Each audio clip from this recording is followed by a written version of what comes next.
Welcome back to my channel. This is a re-upload of my Zol-Gorgon video. I have the time-lapsed doodles, so I'll just be retelling that first part of the story. I hope you guys like this better than the first one. I know I certainly do. Thank you.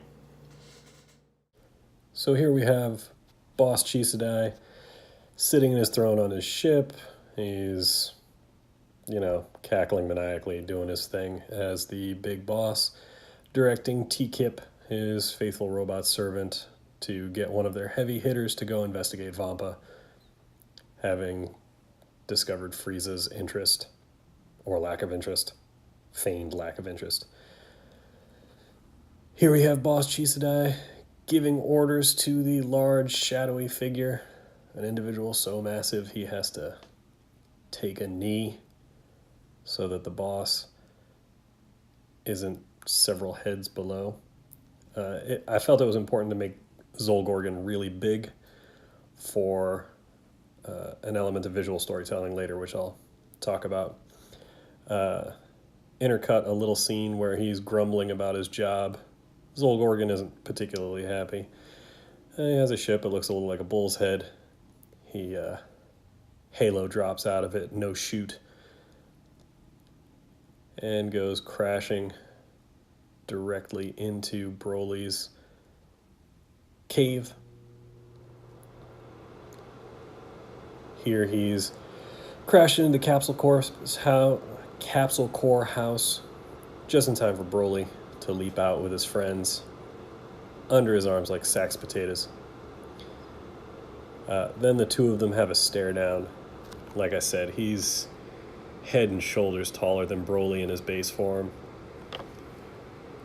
As Broly activates that super duper Saiyan 4 Broly power of his, he'll grow, and having him start to stand eye to eye with Zol-Gorgon will be important. When they initially encounter each other, they tussle, they scrap, and Broly starts to power up. Zol-Gorgon realizes he's beat, so he calls a pause on the fight. He says, "Hey, time out." And then he says, "Sorry, I got 8 stomachs, so I need to eat." He produces a big salad from somewhere. Broly's stomach starts to growl, so Zol-Gorgon, being the good guy that he is, like, "You want some of this?" From there, the two of them sit. Zol-Gorgon complains about the quality of the salad, wishing there was something to cut the oil in the dressing, something sour like vinegar. Part of their conversation sort of irritates Broly. He ends up killing a spider that tries to attack them when they're being caught unawares at the table. Dumps out the spider's guts on the salad. Zol-Gorgon explains he's got one trick left, and then transforms. His horns, Broly sees him put his fingers to his nose. He thinks, I know this move. I've seen Goku do that instant transmission. So he turns his back on Zol-Gorgon, which the Taur-Taur was not expecting at all. And he ends up taking Zol-Gorgon's attack full on with no preparation. He's completely unprepared for it. And that's going to cause him to go berserk, because he thought he was out of the fighting for his life phase. He thought they were transitioning to just a friendly match, the way he fights with Goku now, and this seems like a total betrayal. Meanwhile, Cheelai and Lemo are doing a spacewalk to get Zol-Gorgon's ship out of orbit.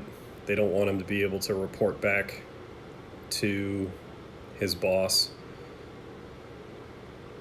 the owner of the probe from the beginning of the story. Spacewalk's very dangerous. There's a lot of tension. Two of them bicker a lot. Meanwhile, Broly's powered up to fully Super Saiyan, super duper Saiyan. He and Zol-Gorgon get into it, and Zol-Gorgon gets his teeth knocked in. That's really all there is to it. From there, Lemo and Cheelai will return So from that point, Lemo and Cheelai get back. Zol-Gorgon's on the verge of death. Lemo and Cheelai discuss how best to get Broly to calm back down. Cheelai convinces Lemo to put on the remains of that spider Broly killed at lunchtime to distract him.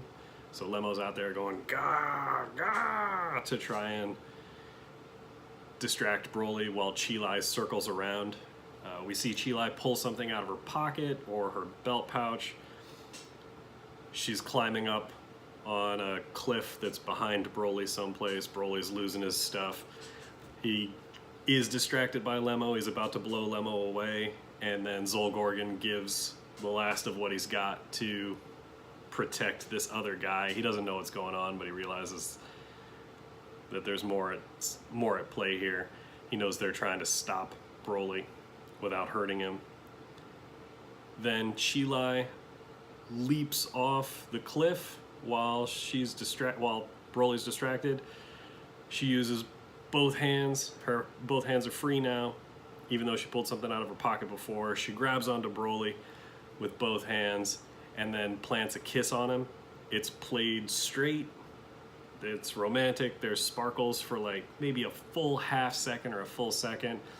And then Cheelai pulls her face back and smiles, and she has that creepy orange grin that you get when there's a orange peel in your mouth.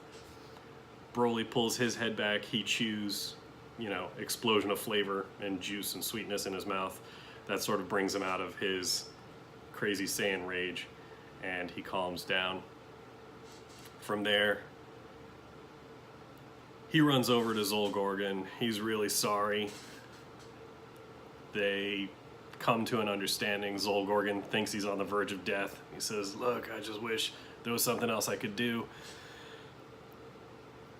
Cheelai says, "Well, what about your ship? Don't you have like a healing pod?" And he says, "Yeah, but my ship's still in orbit and the remote control was destroyed in the battle with Broly. I can't bring it." At which point she and Lemo sort of smile and they're like, "Well, actually your ship's like right over there. We stole it." And so they get him in his healing pod, and that's where we end. From here we go to Broly Villain 2, Jiraiya, and we'll see what happens from there. Thanks so much for your time. Stay safe. Have a great day. My name's Matthew Conlon. Please like, share, and subscribe. Click the bell icon so that you can see more of my videos. Post a bunch of stuff about D&D.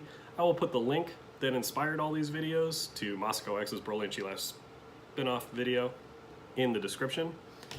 And I will see you back here next time.